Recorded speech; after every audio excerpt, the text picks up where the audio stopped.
Meron na naman tayong paggagawa ng reaction video. Ito siya. Basahin na natin.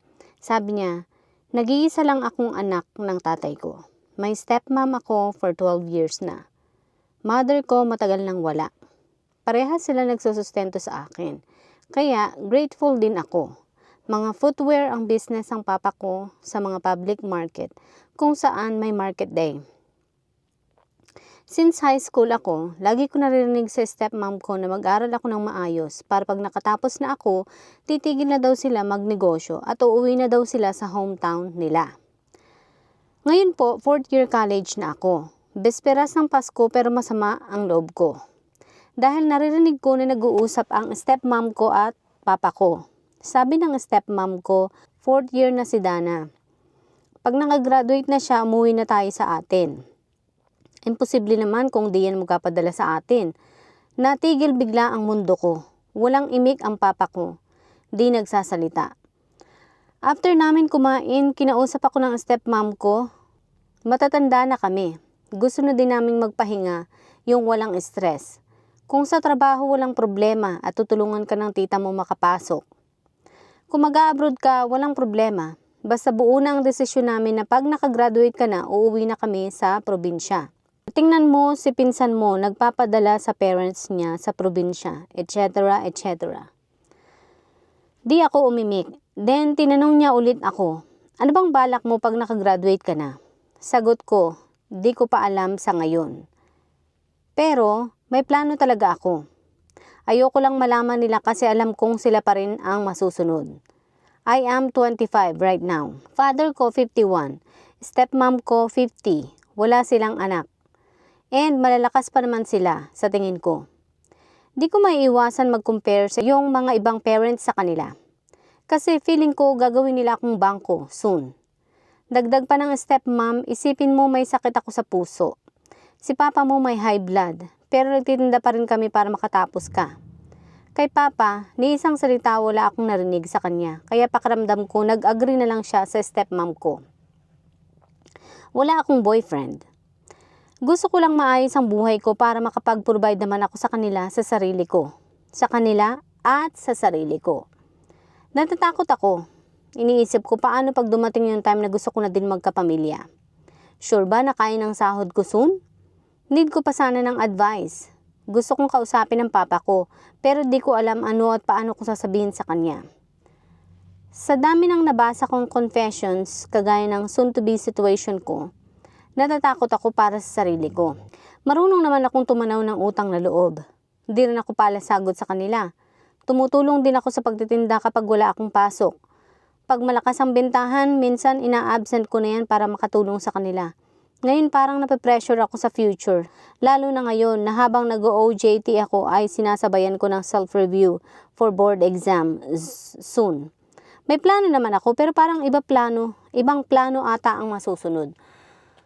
Diyos ko, grabe. Ang hirap ng ganito, no? Ang hirap maipit sa ganitong sitwasyon. Dahil, Diyos ko, ayoko din parang mapipressure ka talaga ng ganun. Kahit ako mapipressure din ako pag ganun na, bakit kailangan ngayon mo pa malaman? Sana pala ay noon mo pa nalaman na ganun pala ang plano nila. Sana, sinabi na naman daw 12 years ago na palang sinabi sa kanya. So, alam na niya. Kung ako sa kanya, nung 12 years na yun na sinasabi sa kanya, taon na ba siya nung time na yun? Kahit paano, medyo may isip-isip na kumbaga. Yes. Well, yung ibang bata, medyo matagal ang process ng pag-iisip, kumbaga.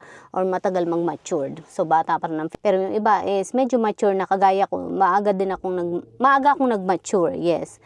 Talagang at my age of elementary, mature na talaga yung utak ko. Anyways, kung yun ang matagal na niyang sinasabi, dapat pala ang ginawa mo nun is ikaw na lang ang nagpaaral sa sarili mo para hindi ka ma-pressure. Para sabihin mo sa kanila na ako na lang magpapaaral sa sarili ko. Ganito na lang ang gawin ninyo. Magtrabaho pa rin kayo at mag-ipon kayo para sa mga sarili ninyo. Para kahit ganun ay hindi ako mahirapan, hindi rin kayo mahirapan. Para nang sa gayon is matutulungan ko kayo pero hindi ko may papangako. Dahil sa ngayon bata pa ako. Hindi ko alam kung masusustentuhan ko kayo. Ayokong mangako sa inyo at ayoko rin mabigo, kumbaga.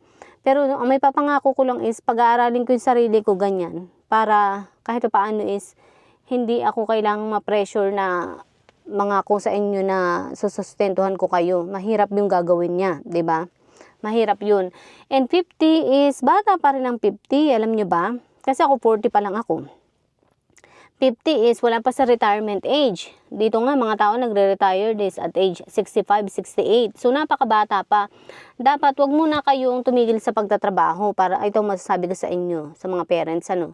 Kung ako sa inyo, wag na muna kayong tumigil sa pagtatrabaho and yun naman kikitain nyo yung sa ngayon ay para na sa inyo, hindi na para sa kanya kasi 25 na pala siya eh. Dapat nga nakabukod na siya at edad na 21, 22 eh. But anyway, 25. Ay may isip lang yan, kumbaga. Nang sa gayon is, anong tawag dito? Para habang naghahanap pa siya ng trabaho, o di mas maayos ang pamumuhay nyo. Kung ako sa inyo, huwag kayong tumigil sa pagtatrabaho. Okay? Para mas madali nyo masusustentuhan yung pamumuhay ninyo habang kayo ay hindi pa niya kayang mapadalhan. Baka mamaya is, ma-pressure nga yan at atakihin ng anxiety din ay hindi na magkaigi din sa buhay. Siyempre, bago pa lang siya nagsisimula sa buhay niya, 'di ba? 'Yun. Ako bilang isang magulang, hindi ako ganyan sa anak ko. Ang lagi kong pangaral sa anak ko ay magtapos ka ng pag-aaral para magkaroon ka ng magandang trabaho. Tapos ipunin mo ang kinikita mo para pag namuhay ka na ng sayo, hindi ka mahirapan. Pero yung sasabihin mo sa pera, financial, natatakot akong umasa sa ibang tao. Ako yung tipo ng tao na ayokong umasa sa ibang tao. Dahil alam ko mahirap ang umasa sa ibang tao. Dahil paano kung hindi siya magkaigi, yun ang lagi kong sinasabi ha. Ako, sa anak ko, sa isip ko. Yun ang sinasabi ko. Sabi ko, paano kung ako'y umasa sa anak ko? Tapos yung anak ko hindi rin magkaigi sa buhay niya. Tapos umigil na din ako ng pagtatrabaho. So pare-pareho kaming mahihirapan. Mahirap yung ganong sitwasyon. Mahirap yung ganong kalagayan. Ayoko na iasa yung buong buhay ko sa anak ko. Yung kinabukasan ko sa anak ko. Dahil baka sabi ko nga, hindi siya magkaigi, kagaya niya, nakikita ko na agad yung pag-aalala ng anak ko. Sabi niya, yung anak ko ano pa lang 20 na siya next month. Sabi niya, hindi pa siya nagreklamo pero the first 2 weeks, 3 weeks ng trabaho niya is narinig ko na rin for the first time na nagreklamo siya. Sabi niya, ma, ang hirap ng trabaho ko. Parang hindi ko yata kakayanin, sabi niya ganun. So, doon pa lang, naisip ko, my God, ito na nga, paano kung ito nga tumigil ng pagtatrabaho? Aasa ako sa kanya, halimbawa, paano kami, di ba? Paano yung mga gastusin? Sobrang mahal lang pamumuhay sa mundong ito. Paano pag ako'y nagkasakit? Paano kung halimbawa yung mga maintenance ko, kagaya kung may mga maintenance din ako? Siyempre, ang hirap na iasa ko din yung sa anak ko. Yung, may pera naman siya ngayon, kumbaga, pero pang sarili niya lang yun, para sa akin, para sa kanya lamang yun, para sa pagsisimula niya. Ayoko na ma-pressure na nga siya sa buhay niya ngayon, sa realidad ng buhay. Pati ba naman sa amin, mapipressure pa rin siya. Ayoko ng ganun. Sabi niya, ma, natatakot ako. Parang hindi ko kakayanin kasi nga, naiintindihan ko naman, valid naman yung feelings niya, yung nararamdaman niya na pagod na siya. Kasi nung nakaraang last 2 weeks, umuwi siya na halos araw-araw, 12 hours siya nagtatrabaho for 5 days.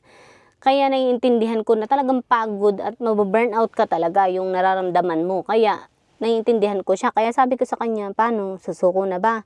Titigil na ba? Magpapalit ka na ba ng ibang karir? Mag-aaral ka uli? Sabi ko sa kanya ganun. Hindi ma, tatapusin ko ito, sabi niya ganun. Sabi ko sa kanya, ito naman ang maganda ng ginagawa mo dahil more hours, more money, kumbaga, madali ka makakaipon para pag namuhay ka na ng sayo, mas madali ka ding makakausad or madali ka ding makakasurvive or madali ka ding makapamuhay ng sayo. And then, tapusin mo ito, pag natapos mo na yung internship mo, or OJT nga, is kukuha ka na ng board exam mo for the journeyman, mas madali na. Pwede ka na makahanap ng ibang company na may magandang oras ng trabaho. At saka, yung kita mo mas lalong lalaki. Yun. Tapos sabi niya, sige, tiisin ko na lang. Kumbaga, sabi niya ganun. Tsaka sabi ko, temporary lang naman siguro yung ganyan na mga 12 hours. Baka naman later on is magbabago na din yan at pupunta na yan sa regular na 8 hours. And then yun na nga, itong this week, umuwi na siya ng maaga, ng mga 5, wala pang 5 nandito na siya sa bahay. Kaya sabi ko, okay ta muna, sabi ko sa'yo hindi naman pala siya, laging ganun.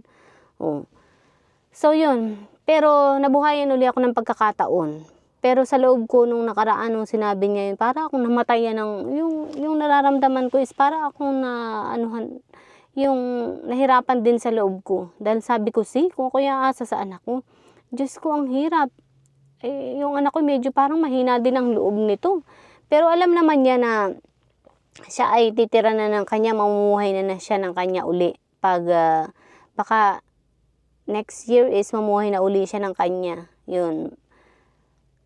At kaya na naman niyang mabuhay ng kanya kung tutuusin at meron na siyang pera, kumbaga. Ako naman is unti-unti ko rin naihanda yung buhay ko hanggang sa pagtanda ko. Dahil sabi ko nga, hindi ako yung tipo ng tao na umaasa sa ibang tao. Dahil alam ko ang hirap ko, yung tipo ng magulang na inihanda ko talaga yung buhay ko. Dahil nga ayaw kong umasa sa ibang tao. Para hindi ako mahirapan, hindi rin mahirapan ang anak ko. So, pero alam mo yun, nasa sa iyo pa rin Maganda pa rin yung tumulong ka ng kusa kaysa obligahin ka. Masarap tumulong kapag kusa. Masarap tumulong kapag galing sa loob ng puso mo, hindi dahil sa kailangan mo at inobliga. So baka maintindihan din nila, ipaliwanag mo sa kanya na sa kanya yung nararamdaman mo. Ano nang sabihin mo sa iyong magulang? Ang hirap ng sitwasyon mo. Tayo magkwentuhan. Bye, hanggang sa muli.